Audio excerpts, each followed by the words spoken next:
Usually if you tell somebody that something will take 2 minutes, they're more likely to do it. 5 minutes just seems a little too long, 1 minute just seems a little too short, and 3 minutes just seems odd. So in this video, I put together a list of 2-minute easy actions that can help simplify, be more productive, save money. Sometimes it's all three, sometimes it's just one, but a little bit of all three of those sprinkled into pretty much anybody's life is going to help. And so let's see what fun 2-minute actions we can take. The first one is to write out the night before what you want to do the next day. For some reason, the nighttime, right before I go to bed, seems to be when I start thinking about tomorrow and the list of things I need to do. And what I found is if I don't write them down, I am less likely to get them accomplished. So I take a little sticky note, I jot down a few items because usually I like to stick to 3 to 4. If I put more than that on my list, it's not going to get done and I'm not going to do the list again because I feel bad because I didn't finish it. This helps me to focus in the morning. As soon as I get up, I can start off right.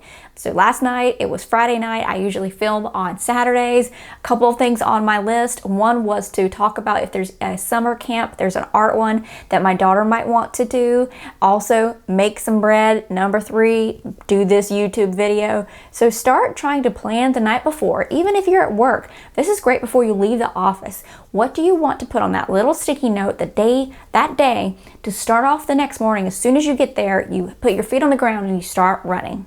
Number 2 is one of my all-time favorite things that I've learned from a book. I read this book years ago. It's from Mel Robbins and it's called the 5-second rule. Now, I'm not talking about the actual 5-second rule. I'm talking about a tip that's in the book, and it's to put your phone up to bed at night, meaning you put the phone in another room. So many people fall for having their phone by their bed. This is terrible for your time, for your mental well-being, for all of it, for checking your phone in the middle of the night and seeing a notification and not being able to get back to sleep. Also, if you put your phone away, you're not going to scroll before you go to bed. You're not going to scroll when you first wake up, and instead you're going to have a peaceful morning. So I put my phone in the bathroom. That way, I can still hear when the alarm goes off. What this also does is I can never hit the snooze button. I pop out of bed so fast you would not imagine. This has been a huge difference in how much I get done before most people wake up, because my body has now understood that that alarm goes off, or oftentimes I'll wake up before it, go in there, turn the alarm off, and the day starts. There's no scrolling or anything in bed. So try this, putting your phone away, out of your room. You're not going to check it in the middle of the night. You're not going to wake up with insomnia and say, I can't get back to sleep, and start scrolling through the news and then doomsdaying yourself until 3 a.m. Number 3, go right now to do this. Actually, no, don't pause the video. Just pause the video and write down to go do this, because you'll thank me later. Go and write down a list of 10 meals that your family likes to eat. This is humongous. This is one that will save you time and stress. I don't know what we want to eat. What do you want to eat? Well, maybe not this, maybe that. You can say, everybody, look at the list. What would you like to eat? And then maybe if one person wants one thing and then one person wants another, you flip a coin. But you have a list. You're going to save time. You're going to save groceries because you're going to be able to stockpile the items that are on that list that you need to make those recipes. And you are definitely going to be more productive, especially with your money saving, because you're going to have those meals that you can pick from. You're going to get the best prices on those groceries. You're going to start planning those meals throughout the week. It's just like a lifesaver. I love having this list. Number 4, make a decision to quit something. Make a quick decision, because I guarantee you there's already something that was kind of worming around in your head that you were thinking about quitting, that you could imagine and do right now. This could be something that's a bad habit. You got to make that decision. When I decide on something that I want to change or do, it's the times when I am full in, it's happening, I'm going to do it, that I actually take action. So maybe it is a bad habit. Maybe it's a time commitment that you no longer have time for, or you no longer have joy in, you no longer find aligned in your life. It could be something like a committee that you're on. It could be something like your kids are in so many sports. Also, It could be something you want to quit, a friendship that isn't going anywhere anymore. You're not beneficial to each other. It's causing more problems, more stress, more time than you really want to put into it. Number 5, if you are the person that likes to send cards, birthdays, anniversaries, get well, thank you, sorry for your loss, then it's best to go ahead and buy one of these really inexpensive bundle of cards.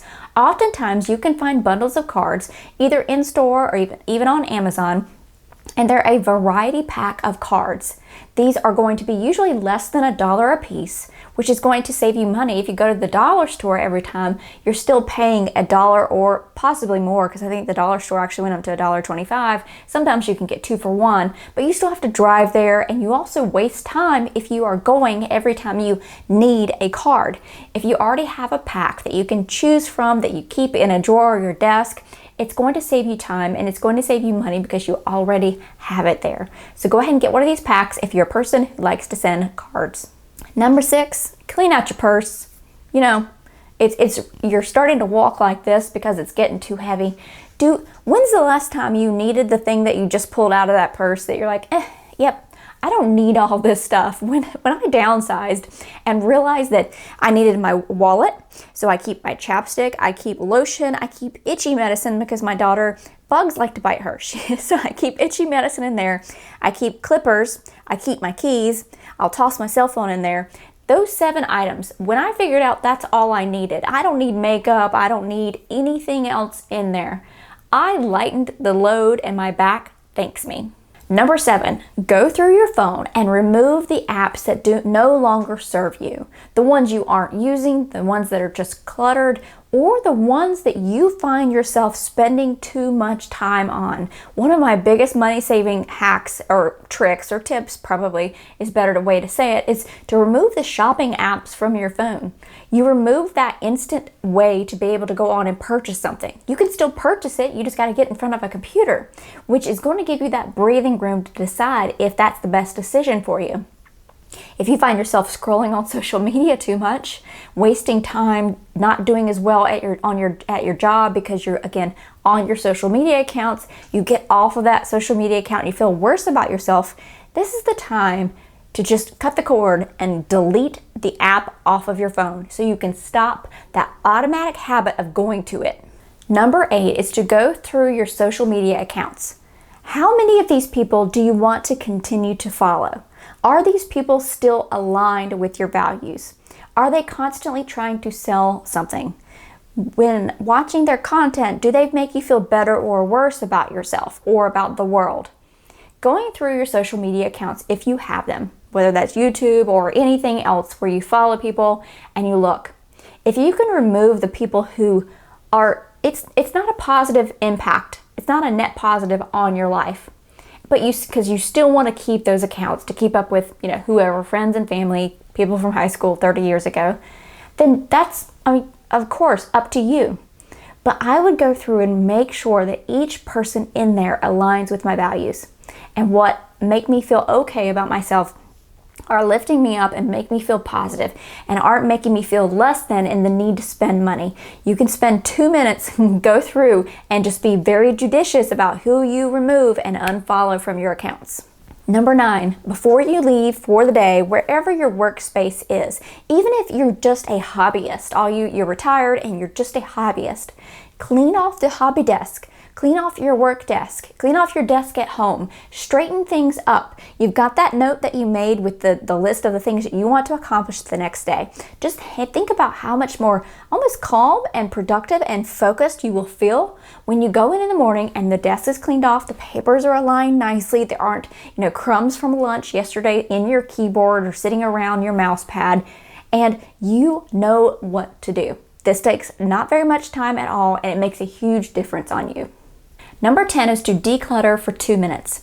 Pick an area and go through, again, judiciously and declutter that area.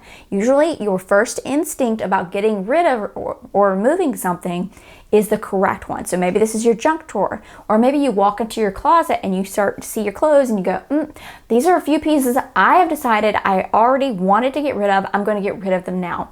If you continue to do this over and over, you will begin to see your house become more and more decluttered, and it really doesn't feel as big of a burden or a pressure as if you did a day-long or a week-long declutter. Number 11, you've heard of probably the 10-minute tidy at the end of the day. Sure, you can do that, or you can tell everybody in the household, the more people the better, the more people you have, that, hey, we're going to do a 2-minute tidy. This is where you take 2 minutes to just go through and put away and do whatever you can as quickly as you can. Again, the more people here, the more that gets done. But even if it's just you or 2 people, 2-minute tidy on a consistent basis also makes a huge difference. Number 13 is to take a couple of minutes and do a brain dump. Have you ever been hanging around and going to do this and that, and this one idea, this one thought, this one thing that you keep remembering to do, but you don't ever do it, and then you're over where it is that you were supposed to do the thing, but you don't remember because that was 30 minutes ago when you remembered to do it. Lots of remembering here. This is a situation where it's like a salad spinner. Something's going to keep coming back around in your brain until you dump it out of your brain. So simply taking a piece of paper and just completely, getting rid of all noise, not watching TV, not listening to a podcast, not being around anybody else, and just dumping. And from that brain dump, go ahead and line up to-dos or actions that you need to take.